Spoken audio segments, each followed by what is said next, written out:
Oh, it started. Sweet. That was just me waiting to go live for myself. Okay, here we are. Thought the lighting would be better, but dang it, maybe that's just on my phone. All right, well,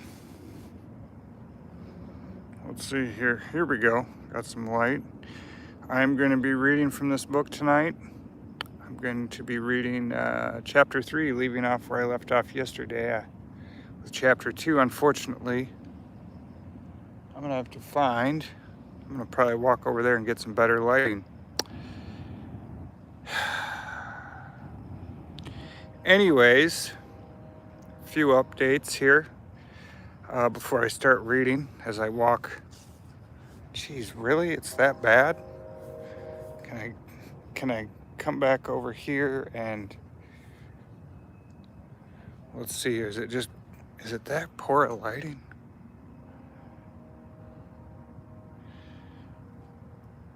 Yeah, all right. I'm gonna walk over there. Anyways, it's almost July 7th, 2012. I'll never forget, that's the day I sat down to write my first short story collection and decided to become a writer. Well, at least write short stories. I was going to do it. And I repetitiously wrote from then on, and it took all summer long. But by the end of the summer, I was convinced, after writing all those short stories, I should turn one of those short stories into a novel. And just so happened to be the Magic Paintbrush. Oh, there's people at the park tonight, of course. Anyways, here we are, better lighting. Oh.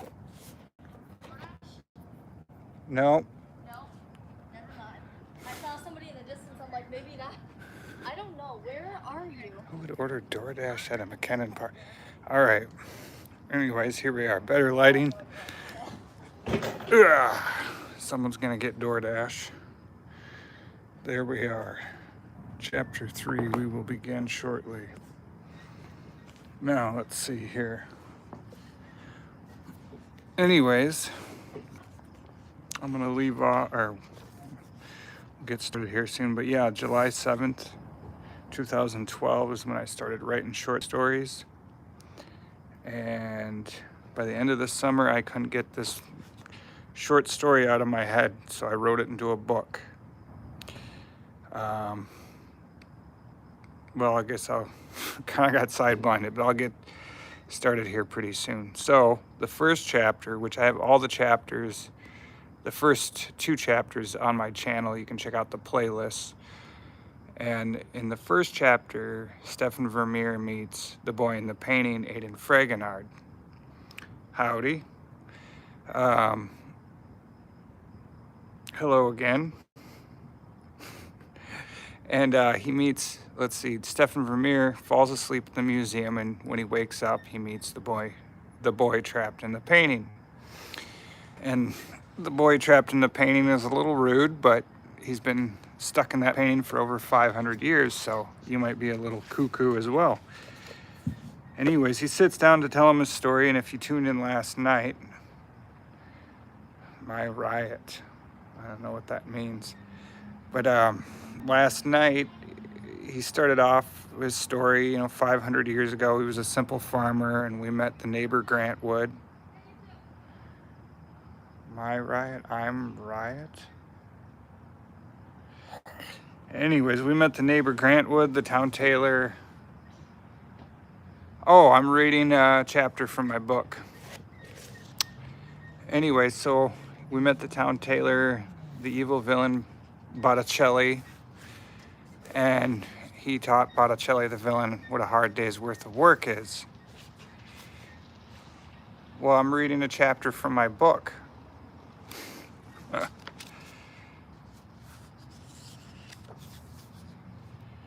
Anyways, so he taught him what hard work was.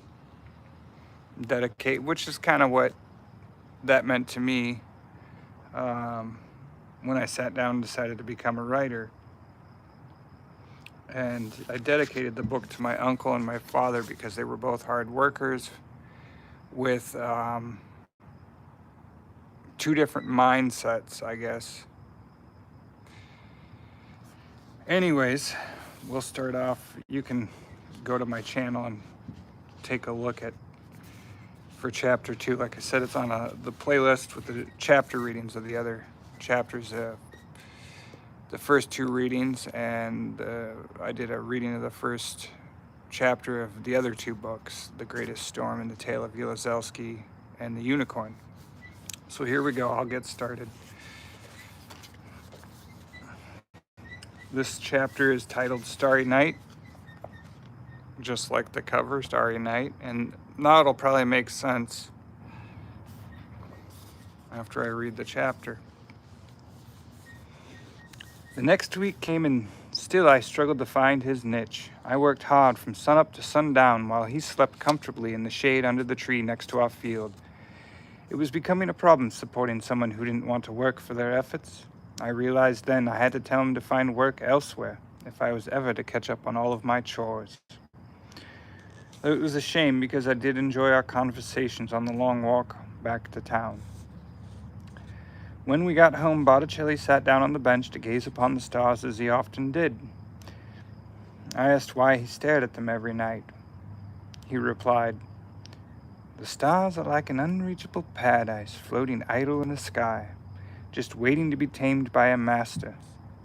Someday I would like to visit there and ride on the fat line of the crocodile's back." Intrigued by this unusual thought, I wondered how one could venture to a place so far away and reach it. He said he might actually have the answer as he got up and began rifling through his things. I should have gone to bed, but I was curious about this answer he claimed to have tucked away somewhere. He came back and showed me an old wooden box and a painter's palette. I told him it was far too late to paint it and there wasn't enough light to see. He laughed and wet his painter's palette anyways. He then opened his box and pulled out a very fine and clean paintbrush and said, "Nah, but what if there was enough light? Then I would not be dreaming, and then I could paint to my heart's desire." I felt sympathetic to this poor old painter, who believed the answer to all his problems were hidden amongst the stars. I sat there anyways, entertaining the idea, hoping to somehow feel like a daydreamer myself for once in my plain, ordinary life. Botticelli then raised his paintbrush in the air, and with a stroke of inspiration, he placed a spectacular spell of bright blue colors over the sky. In an instant, the stars came alive, twinkling in a nocturnal dream. The pigments he used were bold and dramatic. His movements were erratic and swift, as he swirled the brush over the mysterious nature of the wind, moving it in a transparent whirl. It was sorcery, I thought, intertwined with his imagination, yet it was the most amazing thing I'd ever seen. With wild excitement in his eyes reflecting in my own, he said, "This is a magic paintbrush, and I can do all this and more with it, so tell me, do you still think I am a dreamer, young Aiden?" I didn't reply. The only thing I did was stare in awe as he did something else with his brush you just had to see to believe. He used the stars to create a bright and brilliant stage resembling our fields. Then he turned a drifting cloud the other way, transforming it into a surreal castle floating in the air. It was a milky white daydream. He placed the constellation Perseus on the stage and gave him a crown with the brightest star in the sky as the center jewel. He asked if I would like a horse as he smirked at my enthusiasm. Of course I said yes. I had dreams too, though none were as magnificent as his. At my request, he then galloped the constellation Pegasus to where I proudly stood amongst the stars and put on a show. Throughout the play, my character slayed a beastly-looking dragon with fiery eyes, the color of the sun, and defeated a whispering witch of the woods. Towards the end of the show, after defeating the constellation Hydra, I blew the beautiful maiden Andromeda a kiss. Then I mounted my horse and rode into the Milky Way as he closed the curtains with a shower of teary stars. They were vibrantly lit, like sparkling jewels, and brighter than the northern lights that shone down a prism of hope over the harsh winters had in our kingdom. The epic adventures I had up there still to this day rival any story I've heard over the past few centuries. It all took place on a stage modeled after the fields I worked so hard in. I guess that's why I remember it so fondly. We were having the time of our lives, but it was getting late, and although I'd never stayed up long enough to truly enjoy what the heavens had to offer, I had to get to bed. The chores just weren't going to take care of themselves. Then he offered me the chance of a lifetime. He asked if I wanted to be a daydreamer too. I quickly took him up on this offer. After all, how could one refuse such a wondrous gift, to be able to move stars any way one chooses? He gave me the brush, his palette of paint, and told me all I had to do was find a mixture of colors that blended well together. Then I could paint whatever the heart desires. At first, I didn't know what to do with this magic in my hands. I'd never attempted anything like this, so I arched my wrist and carefully placed just a sliver of paint over the outer rim of the moon to see what would happen. But I couldn't believe it had actually worked. The moon grew big and bright, radiating out in a soft, mellow glow. Written in the stars was a dream I'd never known. I was captivated by the paint and what I could do with it. There were no limitations the moment I touched the sky and began playing with the cosmos. I didn't hold back. Oh, I wish we had a better... Here we go, there's something a little nicer to look at. Alright, where was I? I didn't hold back. I carved into the canvas of the night, using wide swatches of blue and gray. My strokes quickly got caught in a cluster of clouds and pooled under duress in the center of this masterpiece. With a quick, toiling dash, I released the air, swirling it in a fiery mist of white and deep shades of midnight blue. Here I was, just a young farm boy who never knew what a dream could be. It was pure magic blowing in the wind. Then I tried to move the stars around like he did, only it proved to be a difficult challenge. They became mere streaks, shooting embers of light that broke apart and fizzled into nothing. So he offered me some advice on how to properly use the brush. He told me to be careful when dipping it into the paint and place just enough on the ends of the bristles so it will not drip. Then choose a star on which to practice. Swipe the brush across its ever-glowing light and simply lift up. It was as easy as that, if you can believe it. With the final thought, he said to me, if you allow the magic to come alive on its own, then the cosmic drama of the stars will unfold before you. Let's see here.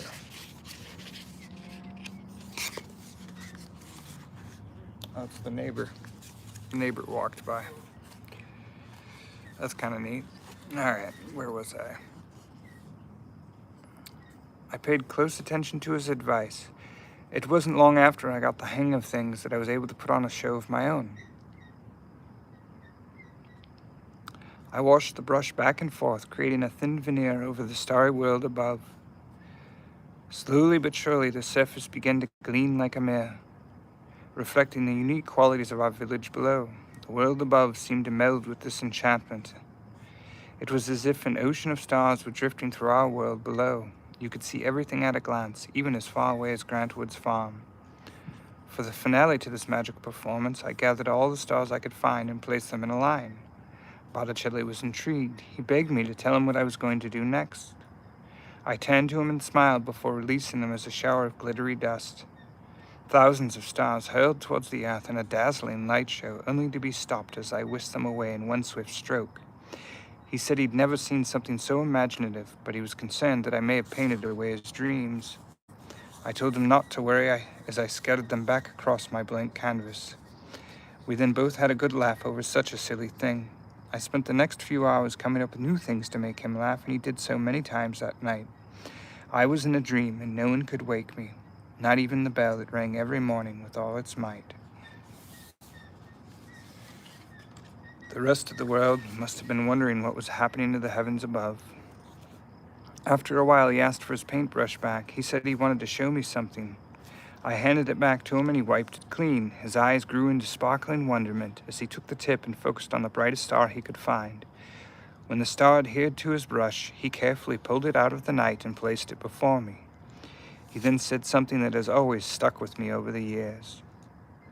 The stars and moon and heavens above have always been and always will be, And yet, as great and vast as they are, sometimes we just have to look up to truly know they are there. It's one of my favorite poems. I think I put that poem in every book. Ooh. Hold on. To this day, I wonder if everything that happened that night was a mere dream, but it must have been real. Something so imaginative couldn't have come from the thoughts of a field hand. He truly had a niche, an envious skill with which no one could match in their wildest of dreams. The night was coming to a close, so he asked if I would join him next to his bed of grass and flowers. We got up and he painted the flowers to health, as they'd been broken by his back when he slept on them. He painted a bed of my own next to his, and then we laid down to watch as he put the stars in their rightful place. I still wonder how he knew exactly where to place each one, and if some of the stars, constellations, he didn't create on his own. Hold on. Next page. Here we go. I can only assume it was from many long nights spent gazing at them, because he played with them with such ease. After the stars were in their proper place, he handed me the brush and told me to paint the moon back to its normal silvery hue, only with the laughter we shared. I really had no idea how to blend and mix colors together back then. He said, no matter, paint it any hue you like. I rather liked that idea, the freedom to create what I wanted without the intuition of another getting in the way. Oh, there were more people out tonight than I thought at the park. I think we're truly alone now. All right, I'll keep going. And thank you to the one viewer. I guess there's one viewer still listening. Thank you. Here we go. When I swiped the smile across the face of the moon, laying the final stroke of this masterpiece sculpted out of my first dream, he said he would leave it unchanged forever, so that we would always remember the laughter and magic we shared. I agreed we leave it alone. It felt fitting at the time, and as far as I know, the moon is still holding on to the laughter we relished in on that magical starry night. The stars soon thereafter faded, and I quickly went to sleep beside him to the sound of a bell ringing in the distance. My eyes could no longer stay open. I was too tired to realize it was the early morning bell, waking anyone who did not waste their time daydreaming the night away. The next day I woke to my father standing over me with a disapproving glare. "What time is it, Father?" I muttered. "It's almost noon, and here I find you asleep in front of my home. When are the two of you planning on going to work?" I quickly got on my feet and tried to explain. "I'm sorry, Father, I forgot. It's just that I was up late."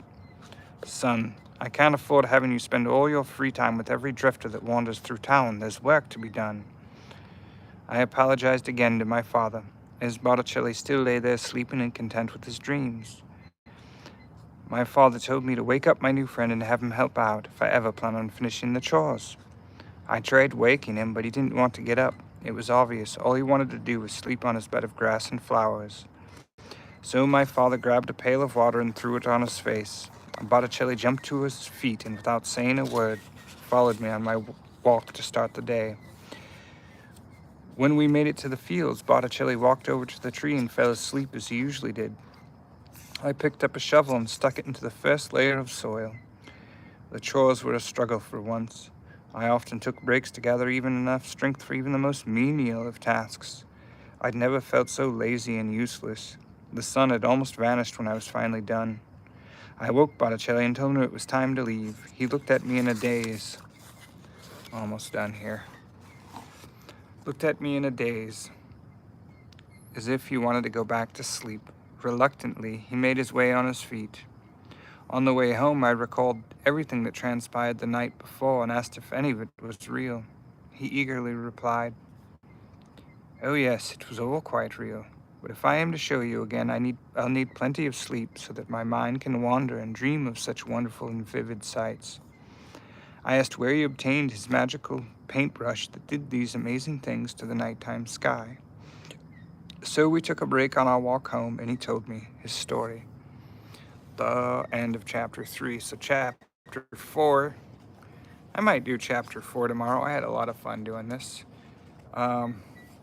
I hope you enjoyed chapter 3. He finally got the brush. And as I explained last night, the first chapter was all about hard work. And that's what Fragonard shows him. And in this chapter, Botticelli shows Fragonard what it means to be a daydreamer. And in the next chapter, we'll learn where Botticelli got his magical paintbrush, which is, I'll put it to you this way, it's not where you think he got it from. So I hope you guys will tune in and listen to the next chapter. If you like these readings at all, I hope you go check out the book. It's on Amazon. I got the Kindle version on there for $2.99. So you can read that, and that's got all the artwork in it because I couldn't put it in the book.